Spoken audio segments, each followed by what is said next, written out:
کے بعد میں اب دعوت دیتی ہوں حسینہ بنت عبدالرزاق کو، جن کی تقریر کا عنوان ہے موسیقی کا زہر۔ وہ آئیں اپنی تقریر کو پیش کریں۔ تھوڑا غور سے سنیے، دور حاضر کے لیے ایک دم اہم تقریر ہے۔ السلام علیکم ورحمۃ اللہ وبرکاتہ۔ الحمد للہ رب العالمین، الصلاة والسلام علی رسولہ الامین، اما بعد۔ سب سے پہلے اللہ تعالیٰ کا شکریہ ادا کرتی ہوں جس نے ہم تمام کو اشرف المخلوقات میں سے پیدا کیا۔ اس کے بعد لاکھوں کروڑوں مرتبہ درود و سلام ہو اس آخری نبی جناب محمد مصطفیٰ صلی اللہ علیہ وسلم پر۔ عظیم المرتبت صدر اجلاس، عزیز سامعات، دیگر معلمات، آج اس پر رونق محفل میں میرے تقریر کا عنوان ہے موسیقی کا زہر۔ اللہ تعالیٰ سورہ بنی اسرائیل آیت نمبر 63 میں ارشاد فرماتا ہے، اعوذ باللہ من الشیطان الرجیم، بسم اللہ الرحمن الرحیم، وَاسْتَفْزِزْ مَنِ اسْتَطَعْتَ مِنْهُمْ بِصَوْتِكَ۔ عزیز سامعات، موسیقی کا زہر پورے معاشرے کو اپنے لپیٹ میں لیا ہوا ہے۔ برائی بے حیائی عروج پر ہے۔ ہر جگہ موسیقی کی زہر آلود آوازیں کان کے ذریعے دل میں پیوست ہو کر نفاق کا مرض پیدا کر رہے ہیں۔ اسلام جو مکمل ضابط حیات ہے، ہمیں نہ صرف موسیقی سے منع کرتا ہے بلکہ اس پر دردناک عذاب کے وعیدیں بھی سناتا ہے۔ عزیز سامعات، مگر افسوس صد افسوس، آج کے اس ماڈرن دور میں میوزک کو پیشہ بنا دیا گیا ہے۔ کل تک گانے والے کی معاشرے میں کوئی قدر و منزلت نہیں تھی، مگر آج ان کو فنکار کے القاب سے نوازا جاتا ہے۔ آج سے 50 سال قبل کی بات ہے کہ جب کبھی کسی غیر مسلم کی طرف سے مسجد کے سامنے آلات موسیقی کے استعمال کی غلطی سرزد ہو جاتی تو مسلمان اسے مسجد کے تقدس پر حملہ قرار دے کر اس کے اقدام کے خلاف تیار ہو جاتے اور جان دینے سے پیچھے نہیں ہٹتے تھے۔ مگر افسوس صد افسوس، آج وہی مسلمان یا ان کے نسل نمازوں کے اوقات میں مسجد کے سامنے فحش میوزک بجاتے ہیں، بلکہ موبائل کی میوزک رنگ ٹون مسجد کے اندر گونجتی رہتی ہے مگر کسی کے کان پر جون تک نہیں رینگتی۔ عزیز سامعات، مگر موسیقی کا سب سے بڑا نقصان یہی ہے کہ وہ لوگوں کو مادی لذتوں میں فنا کر دیتی ہے۔ قدیم تاریخ دہرانے کی ضرورت نہیں ہے کہ آج بھی ظالم جابر حکمراں اپنی اقتدار کو قائم رکھنے کے لیے عوام کو سینما، ٹی وی، تھیٹر، رقص وغیرہ میں لگا دیتے ہیں، مگر لوگ ان کے مکر سے غافل ہو کر کھیل کود میں لگے رہتے ہیں۔ موسیقی معاشرے کی بگاڑ میں جتنا حصہ لے رہی ہے اتنی کوئی چیز نہیں۔ جیسے شراب خانے، نائٹ کلب، کوئی جگہ بھی ایسی نہیں ہے جو موسیقی سے خالی ہو۔ اللہ تعالیٰ سورہ بنی اسرائیل آیت نمبر 63 میں شیطان سے چیلنج کرتے ہوئے فرمایا، اعوذ باللہ من الشیطان الرجیم، بسم اللہ الرحمن الرحیم، وَاسْتَفْزِزْ مَنِ اسْتَطَعْتَ مِنْهُمْ بِصَوْتِكَ۔ ان میں سے جس پر تو قابو پالے اسے اپنی آواز کے ذریعے راہ راست سے ہٹا لے۔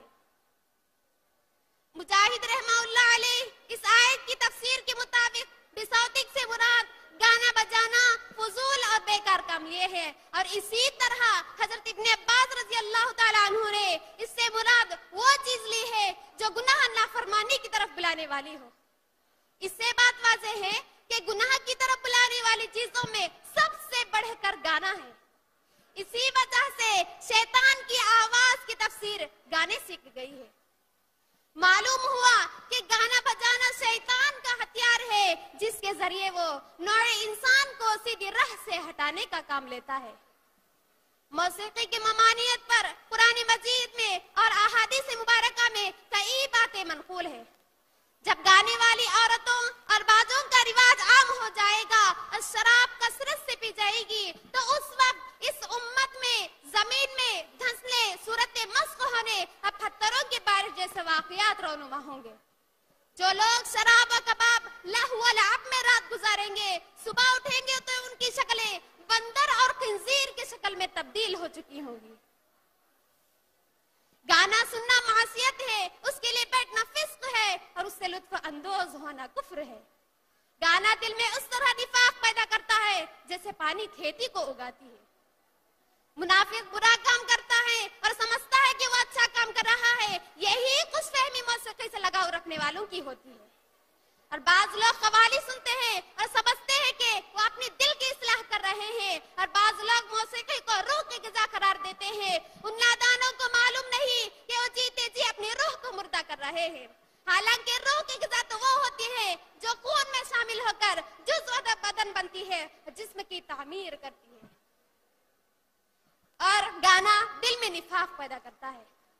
مغنی یعنی گانے والے اور منافق میں بہت بڑی مشابہت ہوتی ہے۔ منافق دین و ایمان کے برخلاف شبہات کے فتنے میں مبتلا رہتا ہے، اور اسی طرح گانے والا عفت و پاک دامنی کے برخلاف شہوات کے فتنے میں مبتلا رہتا ہے۔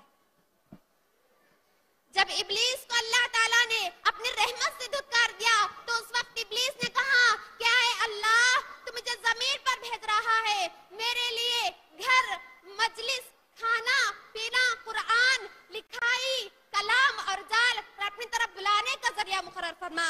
تو اس وقت اللہ تعالیٰ نے کہا کہ تیرا گھر حمام ہے، تیری مجلس راستے اور بازار ہے، تیرا کھانا وہ جس پر اللہ کا نام نہ لیا جائے، تیرا پینا ہر نشہ آور چیز ہے، شعر تیرا قرآن ہے، جھوٹ تیرا کلام ہے، عورتیں تیری چال ہے، اور اپنی طرف بلانے کا ذریعہ باجے اور تاشے ہے جو تیرے مؤذن ہوں گے۔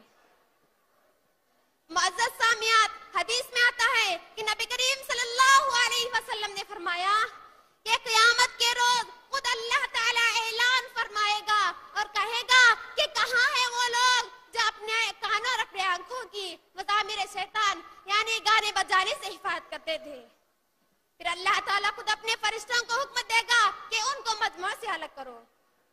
پھر فرشتے ان کو مجموعہ سے الگ کر کے مشک خوشبو والی وادیوں میں بٹھائیں گے۔ پھر اب اللہ تعالیٰ فرشتوں کو حکم دے گا کہ ان کو میری تسبیح و تمہید سناؤ۔ تو فرشتے اپنی خوبصورت آواز میں رب العزت کی حمد و ثنا سنائیں گے کہ سننے والے نے ایسی آواز کبھی نہیں سنی ہوگی۔ حضرت علی رضی اللہ عنہ سے روایت ہے کہ نبی کریم صلی اللہ علیہ وسلم نے فرمایا، میں بانسیریا یعنی آلات موسیقی توڑنے کے لیے بھیجا گیا ہوں۔ اور اسی طرح دوسرے حدیث میں ارشاد فرمایا کہ جو شخص گانے والی عورت کے پاس گانا سننے کی غرض سے بیٹھتا ہے تو اللہ تعالیٰ قیامت کے روز اس کے کان میں کانس پگھلا کر ڈالے گا۔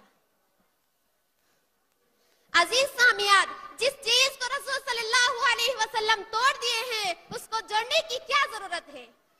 جو کوئی جوڑے گا تو گویا کہ اس نے رسول صلی اللہ علیہ وسلم کی مخالفت کی۔ جو رسول صلی اللہ علیہ وسلم کی مخالفت کرے گا تو کبھی بھی کامیاب نہ ہوگا۔ حضرت جابر رضی اللہ تعالیٰ عنہ کا قول ہے کہ گانا گانے سے بچو، اس لیے کہ وہ ابلیس کی طرف سے ہوتا ہے اور اللہ تعالیٰ کے نزدیک یہ شرک جیسا گناہ ہے، اور گانا شیطان کے علاوہ کچھ نہیں۔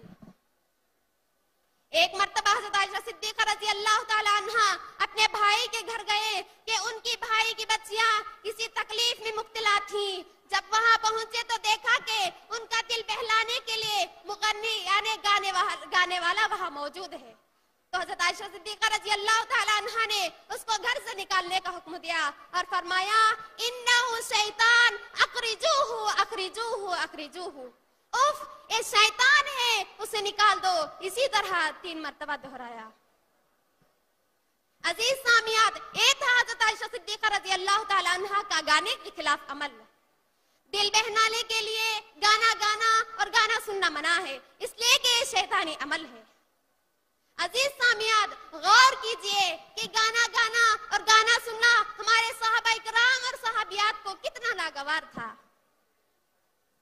عزیز سامعات، اپنے گھروں سے موسیقی کو نکال دے، موسیقی کی آلات کو نکال دے، ٹی وی، وی سی آر، فحش فلموں سے مکمل اجتناب کرے، اس لیے کہ آج معاشرہ جن برائیوں کو گہرے سمندر میں ڈبکیاں لے رہا ہے یہ کسی باغیرت حساس مند انسان سے مخفی نہیں ہے۔ آخر میں اللہ تعالیٰ سے دعا ہے کہ اللہ تعالیٰ ہم تمام کو گانا گانے سے اور گانا سننے سے اور فلم دیکھنے سے حفاظت فرمائے. آمین ثم آمین. السلام علیکم ورحمۃ اللہ وبرکاتہ.